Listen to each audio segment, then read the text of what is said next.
હતી અને મારે એટલી બધી પ્રોબ્લેમ હતી કે લોહીના ટકાવારીની પ્રોબ્લેમ હતી, પછી જે સ્કિન પ્રોબ્લેમ હતી, પછી જે મારું શરીર જોવો છો ને શરીર નહોતું, બિલકુલ કાળું પડી ગયેલું અને હું હાવ પથારીવશ એવું મારું શરીર હતું. પણ જે મારા ઘરની અંદર ન્યુટ્રિશન આવ્યું કે ન્યુટ્રીચાર્જ વુમન ટેબ્લેટ અને જે આપણે જે પ્રોડાક્ટ પાવડર સ્ટ્રોબેરી ફ્લેવર અને એ મેં ચાલુ કર્યું. લગાતાર 6 વર્ષથી હું લઉં છું અને આજે મને મોકો મળ્યો છે કે બ્લડ ડોનેશન કરવા. પહેલું એવું હતું કે મને બ્લડ ચડાવવું પડતું અને આજે હું બ્લડ દઈ શકું છું કે મારા બ્લડથી આજ કંઈકની જિંદગી જો બચી જશે ને તો હું મારી જાતના આભાર માનીશ અને મને કંઈકનું પૂન મળી જશે.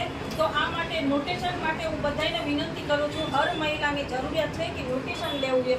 વુમન ટેબ્લેટ અને પ્રોડાક્ટ પાવડર આ જો લેવાનું ચાલુ કરશો ને તો હરેક મહિલા હરેક દીકરી બચી જશે અને બ્લડ ડોનેશન કરી શકશો. આની માટે હું ન્યુટ્રિશન આપવા બધાને વિનંતી કરું છું, લેવા માટે વિનંતી કરું છું. આની માટે મારો કોન્ટેક્ટ કરજો. મારો મોબાઈલ નંબર છે 98 7 96 35 3 35. કરુણા ખસિયા. Thank you.